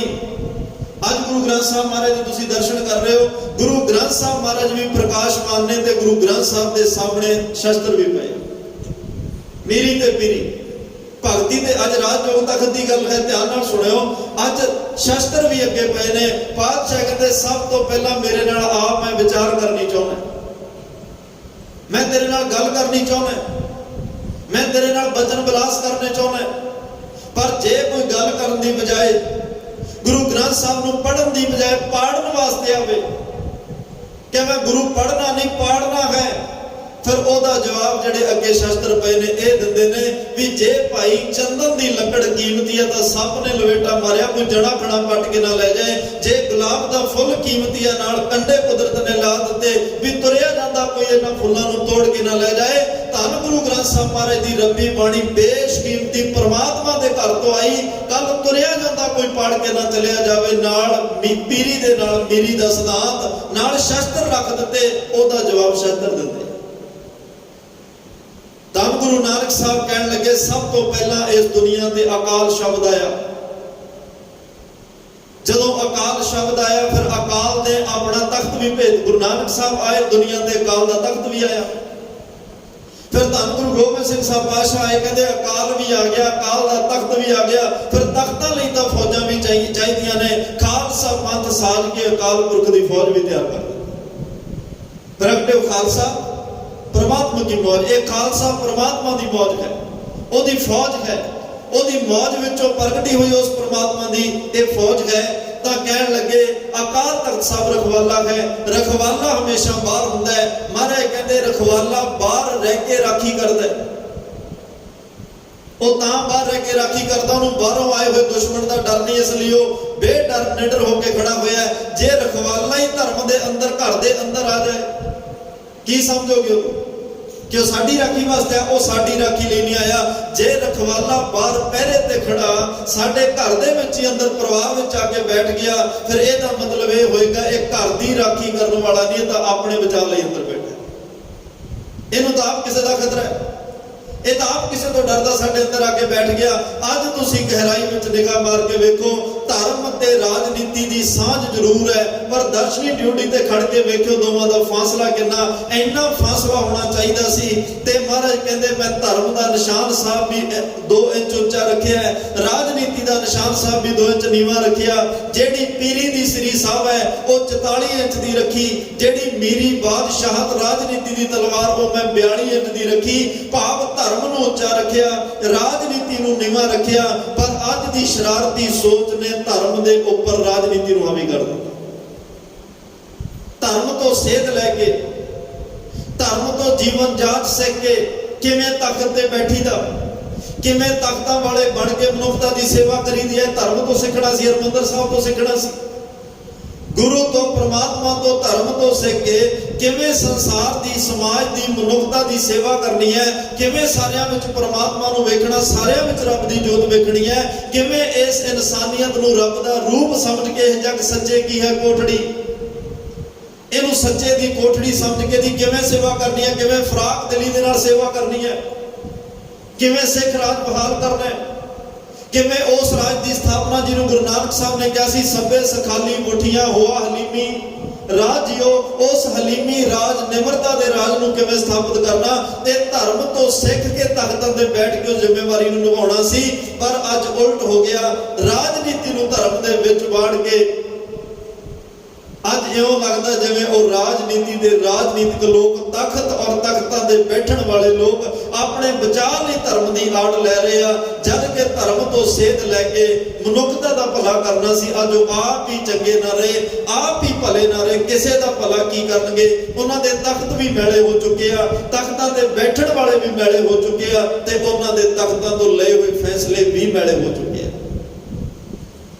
ਮਹਾਰਾਜ ਸਾਹਿਬ ਨੇ ਜਿਹੜਾ ਤਖਤ, ਅਕਾਲ ਦਾ ਤਖਤ, ਗੁਰੂ ਨਾਨਕ, ਗੁਰੂ ਹਰਗੋਬਿੰਦ ਸਾਹਿਬ ਆਏ, ਗੁਰੂ ਅਰਜਨ ਦੇਵ ਪਾਤਸ਼ਾਹ ਨਾਲ ਕਿੰਨਾ ਕਹਿਰ ਢਾਇਆ ਜਹਾਂਗੀਰ ਬਾਦਸ਼ਾਹ ਨੇ। ਕਾਫੀ ਲੰਬਾ ਸਮਾਂ ਗੁਰੂ ਹਰਗੋਬਿੰਦ ਸਾਹਿਬ ਨੇ ਇੰਤਜ਼ਾਰ ਕੀਤਾ, ਸਬਰ ਰੱਖਿਆ ਕਿ ਚਲੋ ਸ਼ਾਂਤੀ ਨਾਲ ਇਹ ਸਾਰਾ ਮਸਲਾ ਨਿਬੜ ਜਾਏ।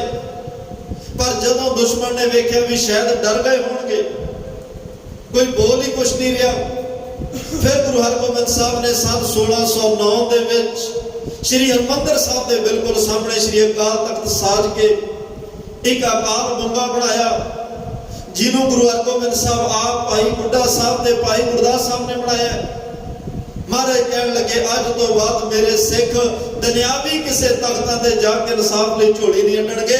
ਅੱਜ ਤੋਂ ਬਾਅਦ ਮਨੁੱਖਤਾ ਦੇ ਫੈਸਲੇ, ਅੱਜ ਤੋਂ ਬਾਅਦ ਕੌਮ ਦੇ ਫੈਸਲੇ ਇਸ ਤਖਤ ਦੇ ਇਸ ਅਕਾਲ ਬੁੰਗੇ ਤੋਂ ਲਏ ਜਾਣਗੇ।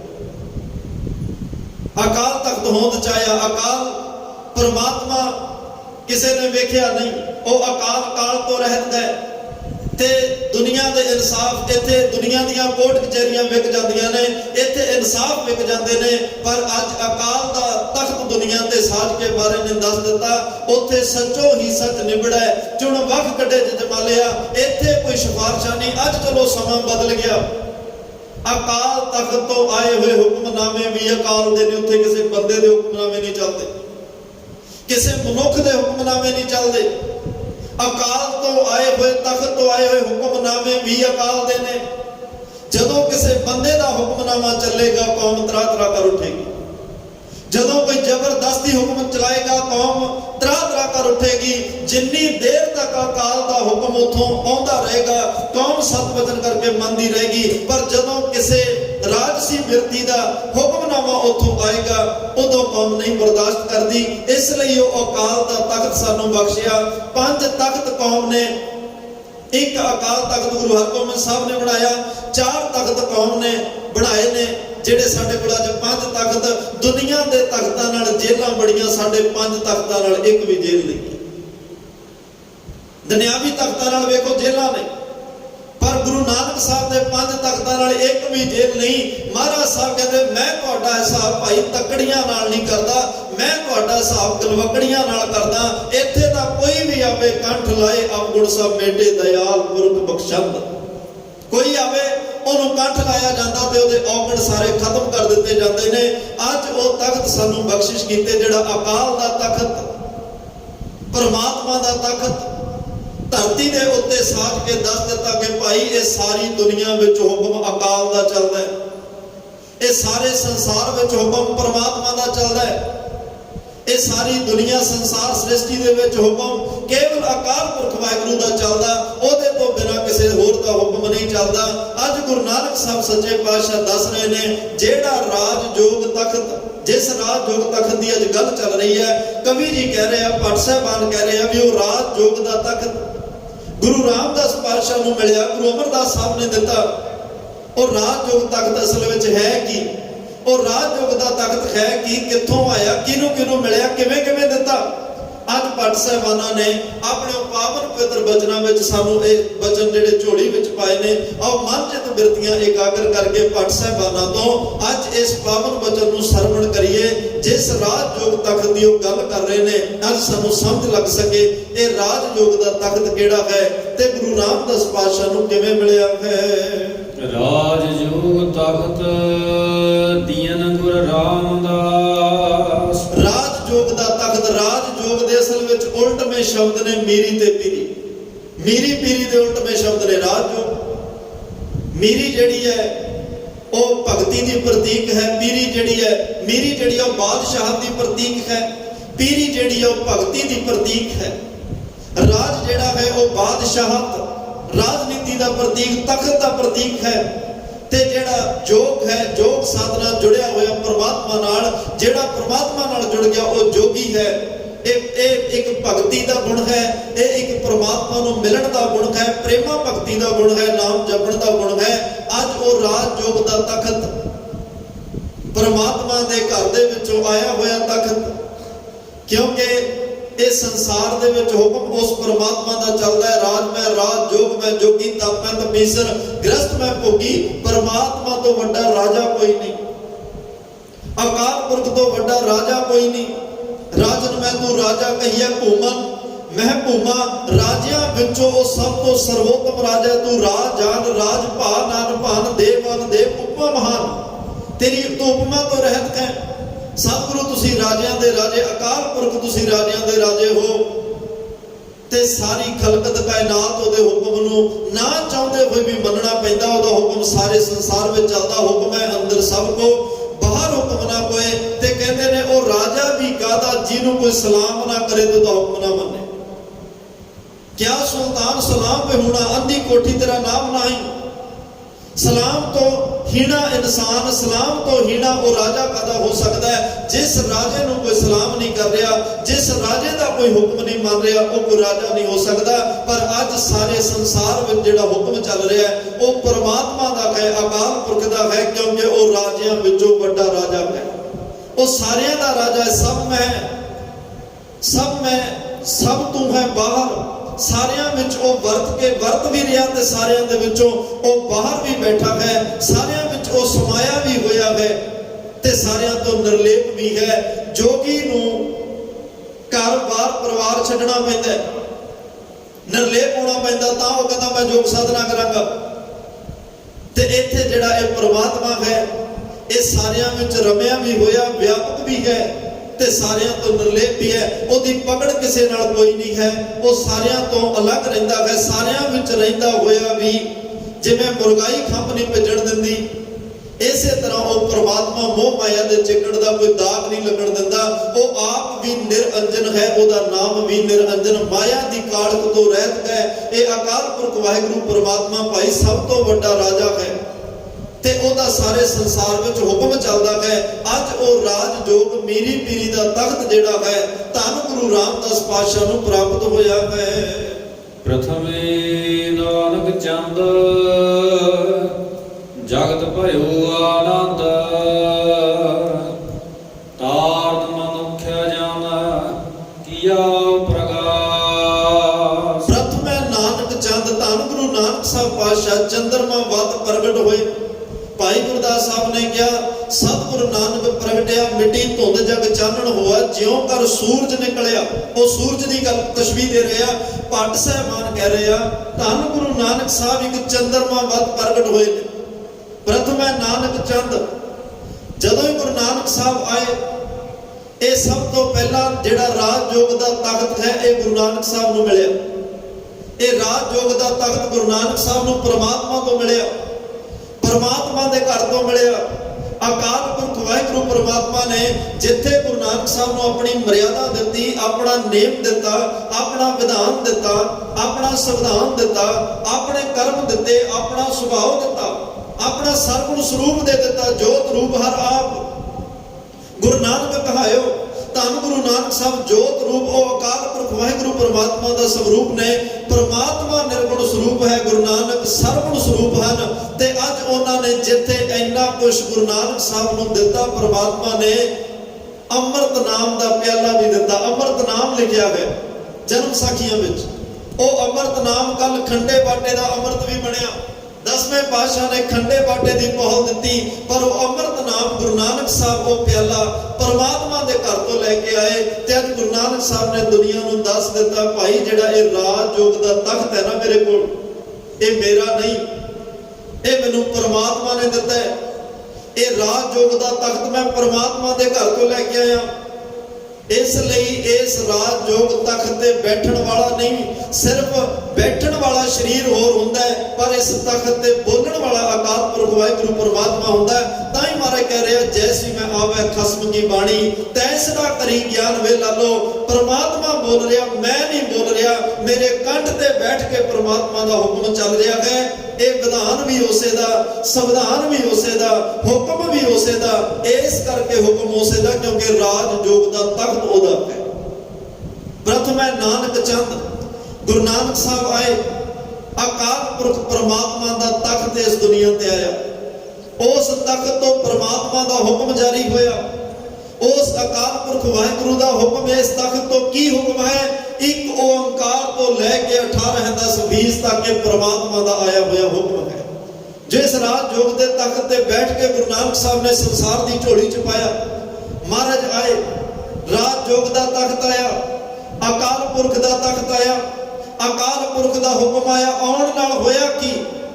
ਤੇ ਭੱਟ ਸਾਹਿਬਾਨ ਕਹਿੰਦੇ ਜਗਤ ਭਇਓ ਆਨੰਦ, ਭਇਆ ਆਨੰਦ ਜਗਤ ਵਿੱਚ। ਕੱਲ ਤਾਰਨ ਗੁਰੂ ਨਾਨਕ ਆਇਆ। ਭਾਈ ਗੁਰਦਾਸ ਸਾਹਿਬ ਕਹਿ ਰਿਹਾ ਸੰਸਾਰ ਵਿੱਚ ਆਨੰਦ ਪਸਰ ਗਿਆ, ਦੁਨੀਆ ਆਨੰਦਿਤ ਹੋ ਗਈ। ਜਿਹੜੀ ਦੁਨੀਆ ਕੱਲ ਤੱਕ ਡਰ ਰਹੀ ਸੀ, ਸਹਿਮੀ ਹੋਈ ਸੀ, ਦੁਨੀਆ ਉਲਝੀ ਹੋਈ ਸੀ, ਖੈ ਮਰਦੇ ਬਾਹਮਣ ਮੌਲਾਣੇ ਆਪਸ ਵਿੱਚ ਧਾਰਮਿਕ ਤੌਰ ਤੇ ਟਕਰਾਅ ਸੀ, ਲੋਕ ਲੜ ਰਹੇ ਸਨ। ਉਹ ਕਹਿੰਦਾ ਰੱਬ ਮੇਰਾ ਵੱਡਾ, ਉਹ ਕਹਿੰਦਾ ਮੇਰਾ ਰੱਬ ਵੱਡਾ ਹੈ। ਉਹ ਕਹਿੰਦਾ ਮੈਨੂੰ ਪ੍ਰਮਾਤਮਾ ਮਿਲਿਆ, ਉਹ ਕਹਿੰਦਾ ਮੈਨੂੰ ਪ੍ਰਮਾਤਮਾ ਮਿਲਿਆ। ਉਹ ਕਹਿੰਦਾ ਮੇਰੇ ਕੋਲ ਆ, ਮੈਂ ਰੱਬ ਦਿਖਾਉਣਾ ਹੈ। ਦੂਸਰਾ ਕਹਿੰਦਾ ਮੈਂ ਧਰਮ ਦੇ ਨਾਂ ਤੇ ਲੋਕ ਆਪਸ ਵਿੱਚ ਲੜ ਰਹੇ ਸਨ। ਪਰ ਅੱਜ ਗੁਰੂ ਨਾਨਕ ਸਾਹਿਬ ਰਾਜ ਯੋਗ ਦਾ ਤਖਤ ਲੈ ਕੇ ਆਏ। ਸੰਸਾਰ ਵਿੱਚ ਆਨੰਦ ਵਰਤ ਗਿਆ, ਕਿਉਂਕਿ ਪ੍ਰਮਾਤਮਾ ਦਾ ਨਾਮ ਸਾਰੀ ਦੁਨੀਆ ਵਿੱਚ ਵੰਡ ਦਿੱਤਾ। ਬਾਬੇ ਤਾਰੇ ਚਾਰ ਚੱਕਾਂ ਨੂੰ ਭਾਗ ਲਾਏ, ਸਤ ਨਾਮ ਦਾ ਚੱਕਰ ਚਲਾਇਆ, ਸੱਚੇ ਨਾਮ ਦਾ ਚੱਕਰ ਦੁਨੀਆ ਵਿੱਚ ਲਾ ਦਿੱਤਾ। ਅਕਾਲ ਪੁਰਖ ਦਾ ਨਾਮ ਦੁਨੀਆ ਨੂੰ ਦਿੱਤਾ, ਜਿਹਦੀ ਕਰਕੇ ਆਨੰਦ ਵਰਤ ਗਿਆ। ਤਾਰਨ ਮਨੁੱਖਿਆ ਜਨ ਕੀਓ ਪ੍ਰਕਾਸ਼, ਸੰਸਾਰ ਨੂੰ ਤਾਰਨ ਵਾਸਤੇ, ਮਨੁੱਖਤਾ ਨੂੰ ਤਾਰਨ ਵਾਸਤੇ ਅੱਜ ਅਕਾਲ ਪੁਰਖ ਨੇ ਆਪਣਾ ਰਾਜ ਯੋਗ ਦਾ ਤਖਤ ਗੁਰੂ ਨਾਨਕ ਸਾਹਿਬ ਨੂੰ ਦਿੱਤਾ।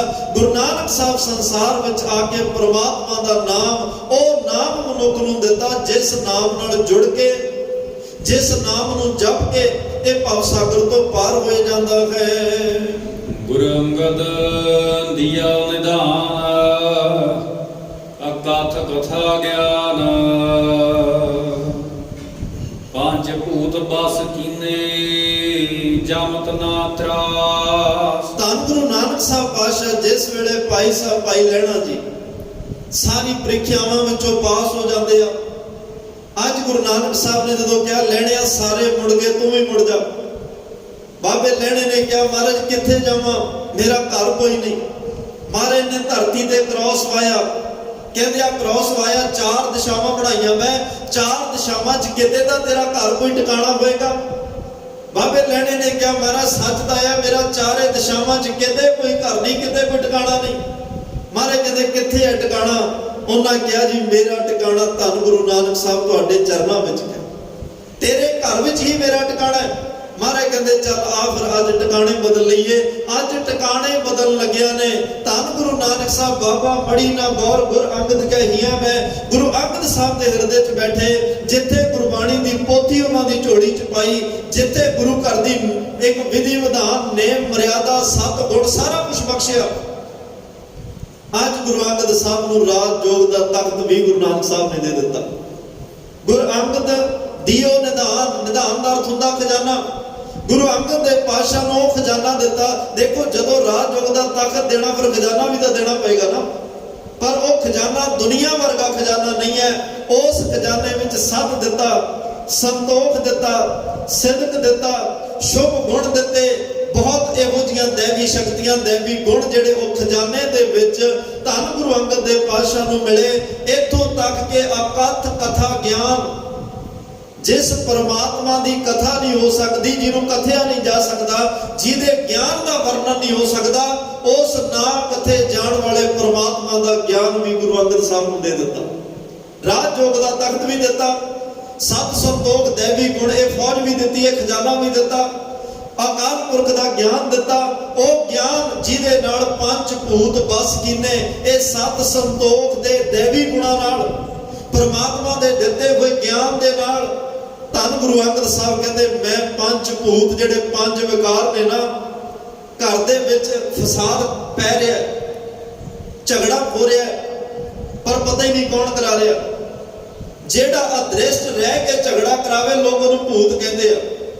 ਵੀ ਸਾਡੇ ਘਰ 'ਚ ਪਤਾ ਨਹੀਂ ਕਿਹੜਾ ਭੂਤ ਵੜਿਆ ਜਿਹੜਾ ਲੜਾਈ ਜਾਂਦਾ ਸਾਰੇ ਪਰਿਵਾਰ ਨੂੰ। ਤੇ ਮਹਾਰਾਜ ਕਹਿੰਦੇ ਜਿਹੜੇ ਇਹ ਅਦ੍ਰਿਸ਼ਟ ਅੰਦਰ ਪੰਜ ਭੂਤ, ਪੰਜ ਵਿਕਾਰ ਨੇ, ਨਜ਼ਰ ਨਹੀਂ ਆ ਰਹੇ, ਪਰ ਜ਼ਿੰਦਗੀ 'ਚ ਬਖੇੜੇ ਬਹੁਤ ਵੱਡੇ ਖੜੇ ਕਰ ਦਿੱਤੇ। ਜ਼ਿੰਦਗੀ 'ਚ ਦੁੱਖ ਮੁਸੀਬਤਾਂ ਬੜੀਆਂ ਵੱਡੀਆਂ ਖੜੀਆਂ ਕਰ ਦਿੱਤੀਆਂ।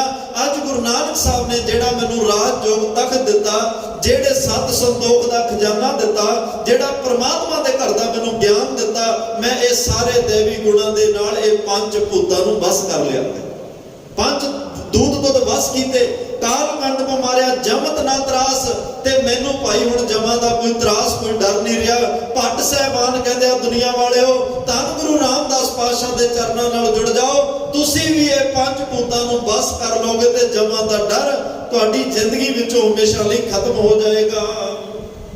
ਅੰਗੁਰ ਅਮਰ ਗੁਰੂ ਸ੍ਰੀ ਸਤ ਕਾਲ ਜੁਗ ਰਾਖੀ ਪਤ ਅਗਨ ਦੇਖਤ ਗਤ ਚਰਨ ਕਬਲ ਜਾ। ਵਕਤ ਆਇਆ ਧੰਨ ਸ਼੍ਰੀ ਗੁਰੂ ਅਮਰਦਾਸ ਸਾਹਿਬ ਪਾਤਸ਼ਾਹ ਦਾ। 12 ਸਾਲ ਆਪ ਜੀ ਨੂੰ ਪਤਾ ਗੁਰੂ ਅੰਗਦ ਸਾਹਿਬ ਮਹਾਰਾਜ ਦੇ ਚਰਨਾਂ 'ਚ ਸੇਵਾ ਕੀਤੀ, ਬੜੀ ਘਾਲਣਾ ਘਾਲੀ। ਸੇਵਾ ਦੇ ਵਿੱਚੋਂ ਮੈਂ ਪਿੱਛੇ ਹੁਣੇ ਇੱਕ ਹਫ਼ਤਾ ਧੰਨ ਗੁਰੂ ਰਾਮਦਾਸ ਪਾਤਸ਼ਾਹ ਦੇ ਪ੍ਰਥਾਈ ਕਥਾ ਸੀ, ਇੱਕੋ ਹੀ ਗੱਲ ਤੇ ਜ਼ੋਰ ਦਿੱਤਾ ਗਿਆ। ਸਿੱਖ ਵਿਦਵਾਨਾਂ ਨੇ ਵੀ ਵਾਰ-ਵਾਰ ਕਿਹਾ ਕਿ ਭਾਈ ਗੁਰੂ ਰਾਮਦਾਸ ਜੇ ਤਖਤਾਂ ਦੇ ਮਾਲਕ ਬਣੇ ਤਾਂ ਉਹ ਸਾਰੀਆਂ ਦਾਤਾਂ ਸੇਵਾ ਚੋਂ ਮਿਲੀਆਂ। ਸੇਵਾ ਦੇ ਵਿੱਚੋਂ ਰਾਜਯੋਗ ਦਾ ਤਖਤ ਮਿਲਿਆ। ਧੰਨ ਗੁਰੂ ਅਮਰਦਾਸ ਪਾਤਸ਼ਾਹ ਕਹਿੰਦੇ ਮੈਂ ਤਾਂ ਆਪ ਹੀ ਸਾਰਿਆਂ ਨੂੰ ਦੱਸਣਾ ਚਾਹੁੰਦਾ ਕਿ ਜੇ ਮੈਨੂੰ ਨਿਮਾਣੇ ਨੂੰ, ਨਿਤਾਣੇ ਨੂੰ, ਨਿਓਟੇ ਨੂੰ, ਜਿਹਦਾ ਕੋਈ ਧਿਰ ਨਹੀਂ, ਕੋਈ ਆਸਰਾ ਨਹੀਂ, ਕੋਈ ਥਾਂ ਨਹੀਂ, ਲੋਕ ਠੋਕਰਾਂ ਮਾਰ ਰਹੇ ਨੇ, ਜਿਹਦਾ ਕੋਈ ਗੁਰੂ ਵੀ ਨਹੀਂ ਤੇ ਮੈਨੂੰ ਕੋਈ ਮੱਥੇ ਲਾਉਣ ਵਾਸਤੇ, ਮੂੰਹ ਵੇਖਣ ਵਾਸਤੇ ਤਿਆਰ ਨਹੀਂ, ਪਰ ਗੁਰੂ ਅੰਗਦ ਸਾਹਿਬ ਦੀ ਸੇਵਾ ਮਿਲੀ। ਸੇਵਾ ਦੇ ਵਿੱਚੋਂ ਮੈਨੂੰ ਰਾਜਯੋਗ ਦਾ ਤਖਤ ਮਿਲ ਗਿਆ। ਉਸ ਰਾਜਯੋਗ ਦੇ ਤਖਤ ਤੇ ਗੁਰੂ ਅੰਗਦ ਸਾਹਿਬ ਅਸੀਨ ਹੋਏ। ਉਸ ਤਖਤ ਤੇ ਗੁਰੂ ਅਮਰਦਾਸ ਸਾਹਿਬ ਬੈਠੇ ਨੇ। ਫਿਰ ਮਹਾਰਾਜ ਨੇ ਕੀ ਕਰਿਆ? ਗੁਰੂ ਅਮਰਦਾਸ ਸਾਹਿਬ ਨੇ ਚੰਗੇ ਕਰਮ ਦੁਨੀਆ ਦੇ ਸਾਹਮਣੇ ਰੱਖੇ। ਦੁਨੀਆ ਵਾਲਿਓ, ਚੰਗੇ ਕਰਮ ਕਰੋ, ਸ਼ੁਭ ਕਰਮ ਕਰੋ, ਜਿਹੜੇ ਕਰਮਾਂ ਕਰਕੇ ਤੁਹਾਨੂੰ ਵੀ ਤੇ ਸੰਸਾਰ ਨੂੰ ਫਾਇਦਾ ਹੋਵੇ, ਭਲਾ ਹੋਵੇ ਦੂਜੇ ਦਾ। ਸਤੀ ਪ੍ਰਥਾ ਖਤਮ ਕੀਤੀ, ਚੰਗਾ ਕਰਮ ਹੈ। ਧਾਰਮਿਕ ਸਥਾਨਾਂ ਤੇ ਜਾਣ ਵਾਲਿਆਂ ਨੂੰ ਟੈਕਸ ਦੇਣਾ ਪੈਂਦਾ ਸੀ, ਉਹ ਹਟਾਇਆ, ਚੰਗਾ ਕਰਮ ਹੈ।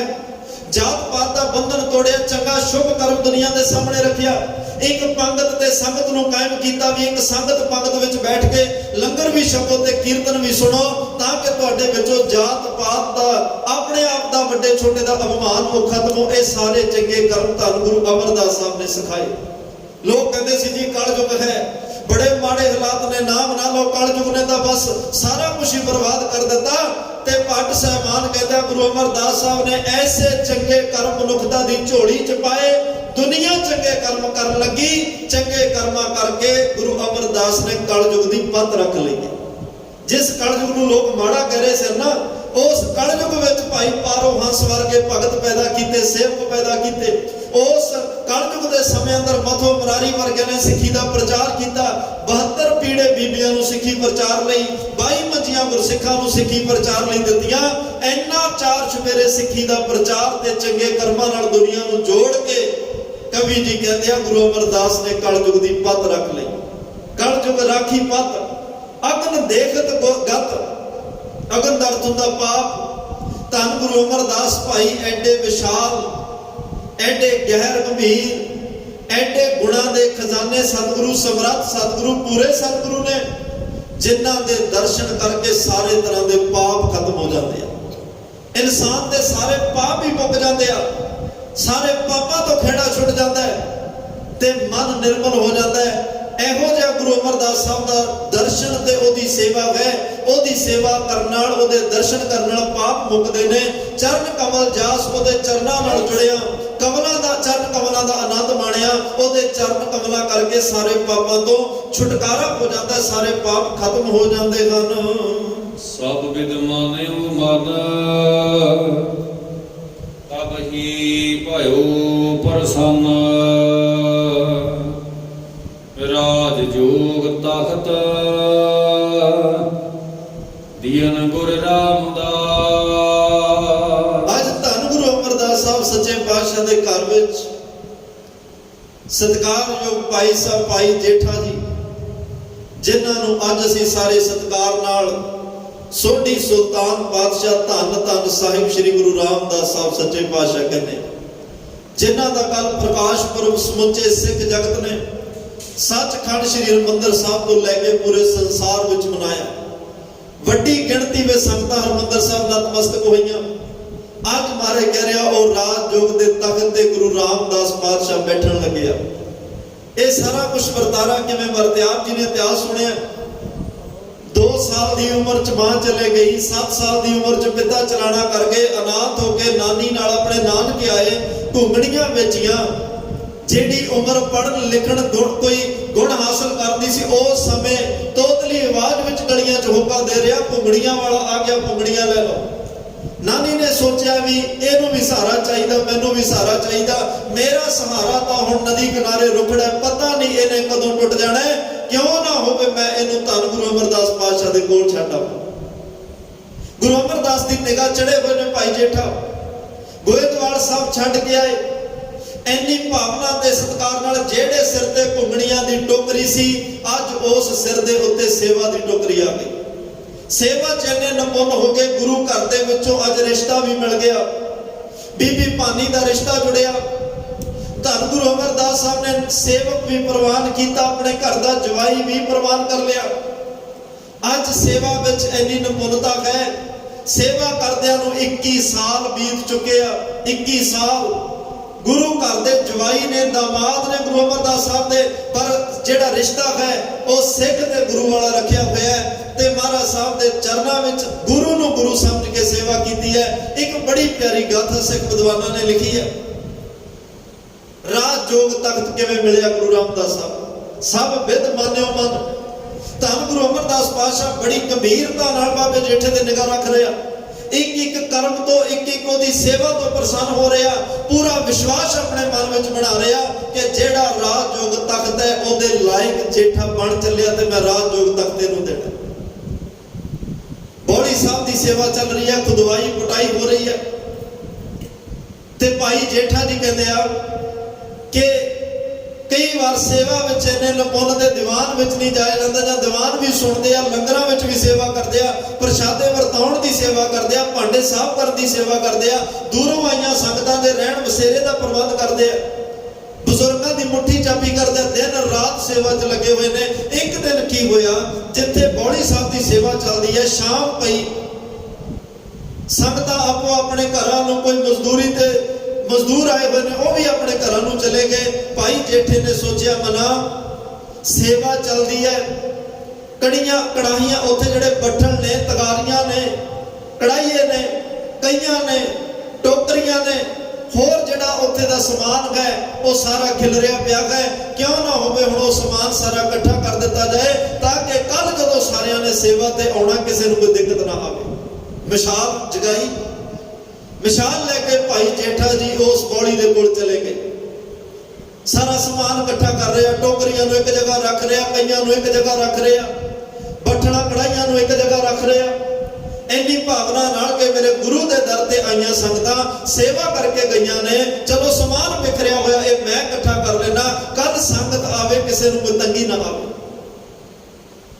ਜਦੋਂ ਇੰਨੀ ਕੋਈ ਭਾਵਨਾ ਨਾਲ ਸੇਵਾ ਕਰਦਾ, ਫਿਰ ਗੁਰੂ ਵੀ ਆਪਣੇ ਤਖਤਾਂ ਤੋਂ ਉੱਠ ਕੇ ਆਪਣੇ ਪਿਆਰਿਆਂ ਨੂੰ ਹੌਸਲਾ ਦੇਣ, ਉਹਨਾਂ ਨੂੰ ਮਾਣ ਵਡਿਆਈ ਦੇਣ, ਉਹਨਾਂ ਨੂੰ ਪਿਆਰ ਤੇ ਸਤਿਕਾਰ ਦੇਣ ਵਾਸਤੇ ਆਪ ਜਾਂਦੇ ਆ। ਧੰਨ ਗੁਰੂ ਅਮਰਦਾਸ ਪਾਤਸ਼ਾਹ ਮਗਰ ਗਏ, ਦੇਖਿਆ ਮਿਸਾਲ ਜਗਾ ਕੇ ਕੌਣ ਫਿਰ ਰਿਹਾ। ਕੋਲ ਜਾ ਕੇ ਵੇਖਿਆ ਭਾਈ ਜੇਠਾ। ਪਾਤਸ਼ਾਹ ਨੇ ਪੁੱਛਿਆ, ਜੇਠਿਆ ਸਾਰੀ ਸੰਗਤ ਆਰਾਮ ਕਰਨ ਲੱਗ ਪਈ, ਆਪੋ ਆਪਣੇ ਘਰਾਂ ਨੂੰ ਚਲੇ ਗਏ। ਮੈਂ ਤੈਨੂੰ ਸਵੇਰ ਦਾ ਵੇਖਦਾ, ਪਹਿਲਾਂ ਦੀਵਾਨ ਵਿੱਚ ਹਾਜ਼ਰੀ ਭਰੀ, ਕਿਸੇ ਨੂੰ ਪੱਖਾ ਚੱਲ ਰਿਹਾ, ਤੂੰ ਕਿਸੇ ਨੂੰ ਜਲ ਛਕਾ ਰਿਹਾ, ਫਿਰ ਤੂੰ ਲੰਗਰ ਵਿੱਚ ਸੇਵਾ ਕੀਤੀ, ਕਿਤੇ ਪ੍ਰਸ਼ਾਦੇ ਬਣਾ ਰਿਹਾ, ਕਿਤੇ ਛਕਾ ਰਿਹਾ, ਕਿਤੇ ਭਾਂਡੇ ਸਾਫ਼ ਕਰ ਰਿਹਾ, ਫਿਰ ਤੂੰ ਸੰਗਤ ਦੇ ਰਹਿਣ ਬਸੇਰੇ ਲਈ ਪ੍ਰਬੰਧ ਕੀਤਾ। ਹੁਣ ਸਾਰੇ ਆਰਾਮ ਕਰਨ ਲੱਗੇ, ਤੂੰ ਵੀ ਆਰਾਮ ਕਰ ਲੈਂਦਾ ਤੇ ਹੁਣ ਵੀ ਤੂੰ ਸੇਵਾ ਹੀ ਕਰ ਰਿਹਾ। ਕਹਿੰਦਾ ਪਾਤਸ਼ਾਹ ਮੈਂ ਸੋਚਿਆ ਵੀ ਸੰਗਤ ਸੇਵਾ ਕਰਕੇ ਗਈ ਆ, ਸਮਾਨ ਖਿਲਰਿਆ ਪਿਆ ਸੀ ਤੇ ਮੈਂ ਸਮਾਨ ਇੱਕ ਜਗ੍ਹਾ ਇਕੱਠਾ ਕਰ ਦਿਆਂ ਤਾਂ ਕਿ ਕੱਲ ਸੰਗਤ ਆ ਕੇ ਸੇਵਾ ਵਿੱਚ ਲੱਗ ਜਾਏ, ਕਿਸੇ ਨੂੰ ਤੰਗੀ ਨਾ ਕੋਈ ਆਵੇ, ਤਕਲੀਫ ਨਾ ਕੋਈ ਆਵੇ। ਮਹਾਰਾਜ ਸਾਹਿਬ ਕਹਿੰਦੇ ਸੰਗਤ ਵੀ ਤਾਂ ਛੱਡ ਕੇ ਚਲੇ ਗਈ, ਮਜ਼ਦੂਰ ਵੀ ਤਾਂ ਛੱਡ ਕੇ ਚਲੇ ਗਏ, ਤੂੰ ਵੀ ਸਵੇਰੇ ਦੇਖ ਲੈਂਦਾ। ਤੇ ਭਾਈ ਜੇਠਾ ਕਹਿੰਦਾ ਪਾਤਸ਼ਾਹ ਉਹ ਤਾਂ ਛੱਡ ਕੇ ਗਿਆ, ਉਹਨਾਂ ਦਾ ਇਹ ਘਰ ਨਹੀਂ ਹੈ, ਉਹਨਾਂ ਦਾ ਇਹ ਘਰ ਨਹੀਂ। ਮਹਾਰਾਜ ਕਹਿੰਦੇ ਫਿਰ ਤੇਰਾ ਘਰ ਹੈ? ਕਹਿਣ ਲੱਗਿਆ ਪਾਤਸ਼ਾਹ ਮੇਰਾ ਤਾਂ ਘਰ ਹੀ ਇਹ ਆ, ਮੇਰਾ ਤਾਂ ਦੁਨੀਆ ਤੇ ਘਰ ਹੀ ਹੈ, ਮੇਰਾ ਹੋਰ ਘਰ ਹੀ ਕੋਈ ਨਹੀਂ, ਮੇਰਾ ਤਾਂ ਟਿਕਾਣਾ ਹੀ ਇਹ ਆ, ਮੇਰੀ ਹੋਰ ਥਾਂ ਕੋਈ ਨਹੀਂ ਹੈ, ਇਹ ਮੇਰਾ ਘਰ ਹੈ, ਮੈਂ ਤਾਂ ਇਹ ਸੇਵਾ ਕਰ ਰਿਹਾ। ਧੰਨ ਗੁਰੂ ਅਮਰਦਾਸ ਪਾਤਸ਼ਾਹ ਨੇ ਬੜੀ ਰਹਿਮਤ ਭਰੇ ਬਚਨ ਕਹੇ, ਸਭ ਜੇਠਿਆ ਅੱਜ ਇੰਨੀ ਭਾਵਨਾ ਨਾਲ ਸੇਵਾ ਕਰ ਰਿਹਾ, ਮੈਂ ਤੈਨੂੰ ਟੋਕਰੀਆਂ ਢੋਂਦਿਆਂ ਵੇਖਦਾ, ਮੈਂ ਤੈਨੂੰ ਪਾਣੀ ਦੀਆਂ ਗਾਗਰਾਂ ਢੋਂਦਿਆਂ ਵੇਖਦਾ, ਮੈਂ ਤੈਨੂੰ ਸੰਗਤ ਦੇ ਬਿਸਤਰੇ ਵਿਛਾਉਂਦਿਆਂ ਵੇਖਦਾ, ਮੈਂ ਤੈਨੂੰ ਸੰਗਤ ਦੀ ਮੁੱਠੀ ਚਾਬੀ ਕਰਦਾ ਵੇਖਦਾ, ਮੈਂ ਤੈਨੂੰ ਲੰਗਰ ਵਰਤਾਉਂਦਾ ਤੇ ਭਾਂਡੇ ਸਾਫ਼ ਕਰਦਾ, ਲੰਗਰ ਛਕਾਉਂਦਾ ਵੇਖਦਾ, ਤੇ ਅੱਜ ਤੂੰ ਆ ਸਾਰਾ ਮਿਲ ਰਿਹਾ, ਸਮਾਨ ਇਕੱਠਾ ਕਰ ਰਿਹਾ ਹੈ, ਇਸ ਘਰ ਨੂੰ ਤੂੰ ਆਪਣਾ ਘਰ ਸਮਝਦਾ ਹੈ? ਕਹਿੰਦਾ ਹਾਂ ਬਾਦਸ਼ਾਹ, ਕਿਉਂਕਿ ਮੈਂ ਤੁਹਾਡੇ ਘਰ ਦਾ ਗੁਲਾਮ ਹਾਂ, ਮੈਂ ਤੁਹਾਡੇ ਘਰ ਦਾ ਗੁਲਾਮ ਹਾਂ, ਤਾਂ ਮੈਂ ਇਸ ਘਰ ਨੂੰ ਆਪਣਾ ਘਰ ਸਮਝਦਾ। ਗੁਰੂ ਅਮਰਦਾਸ ਕਹਿੰਦੇ ਜੇਠਿਆ, ਇੰਨੀ ਭਾਵਨਾ ਨਾਲ ਜਿਵੇਂ ਸੇਵਾ ਕਰਦਾ, ਐਵੇਂ ਹੀ ਤੂੰ ਸੇਵਾ ਕਰਦਾ ਰਹੀ, ਐਵੇਂ ਹੀ ਸਿਰ ਤੇ ਟੋਕਰੀਆਂ ਚੱਕਦਾ ਰਹੀ, ਐਵੇਂ ਪਾਣੀ ਦੀਆਂ ਗਾਗਰਾਂ ਢੋਂਦਾ ਰਹੀ, ਐਵੇਂ ਹੀ ਆਈ ਹੋਈ ਸੰਗਤ ਦੀ ਸੇਵਾ ਕਰਦਾ ਰਹੀ, ਐਵੇਂ ਹੀ ਸੰਗਤਾਂ ਨੂੰ ਜਲ ਤੇ ਪ੍ਰਸ਼ਾਦਾ ਛਕਾਉਂਦਾ ਰਹੀ।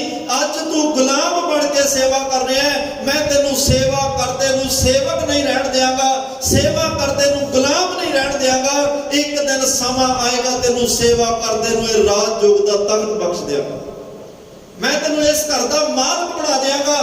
ਕੱਲਾ ਮਾਲਕ ਹੀ ਨਹੀਂ ਬਣਾਵਾਂਗਾ ਜੇਠਿਆ, ਜਿਵੇਂ ਤੂੰ ਭਾਵਨਾ ਨਾਲ ਮੈਨੂੰ ਨਮਸਕਾਰ ਕਰਦਾ ਹੈ, ਇਸੇ ਭਾਵਨਾ ਨਾਲ ਮੈਂ ਵੀ ਤੈਨੂੰ ਨਮਸਕਾਰ ਕਰ ਦਿਆਂਗਾ। ਸਿੱਖੀ ਅਤੇ ਸੰਗਤੀ ਪਾਰ ਬ੍ਰਹਮ ਕਰ ਨਮਸਕਾਰਿਆ।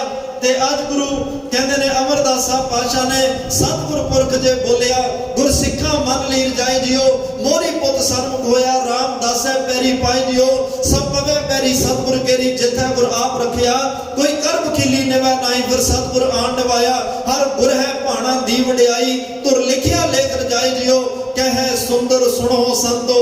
ਅੱਜ ਰਾਜ ਜੋਗ ਤਖਤ ਤੇ ਬਿਠਾਇਆ, ਸਭ ਵਿਦ ਮਾਨਿਓ ਮਨ, ਤਬ ਹੀ ਭਇਓ ਪ੍ਰਸੰਨ। ਜਦੋਂ ਸਾਰੀਆਂ ਗੱਲਾਂ ਤੋਂ ਮਨ ਮੰਨ ਗਿਆ, ਵਿਸ਼ਵਾਸ ਬਣ ਗਿਆ ਗੁਰੂ ਅਮਰਦਾਸ ਪਾਤਸ਼ਾਹ ਦਾ, ਪ੍ਰਸੰਨ ਹੋ ਕੇ ਅੱਜ ਰਾਜ ਜੋਗ ਤਖਤ ਦੀਨ ਗੁਰੂ ਰਾਮਦਾਸ ਅੱਜ ਤਖਤਾਂ ਤੇ ਬਿਠਾ ਕੇ ਸਾਰੇ ਪਰਿਵਾਰ ਨੂੰ, ਸਿੱਖਾਂ ਨੂੰ, ਸੰਗਤਾਂ ਨੂੰ, ਪੁੱਤਰਾਂ ਨੂੰ, ਧੀਆਂ ਨੂੰ, ਸਾਰਿਆਂ ਨੂੰ ਹੁਕਮ ਕੀਤਾ, ਭਾਈ ਜੇ ਮੇਰੀ ਖੁਸ਼ੀ ਚਾਹੁੰਦੇ ਹੋ, ਗੁਰੂ ਰਾਮਦਾਸ ਨੂੰ ਪਾਰ ਬ੍ਰਹਮ ਸਮਝ ਕੇ ਨਮਸਕਾਰ ਕਰੋ, ਸਾਰੇ ਰੱਬ ਦਾ ਸਰੂਪ ਸਮਝ ਕੇ ਮੱਥਾ ਟੇਕੋ।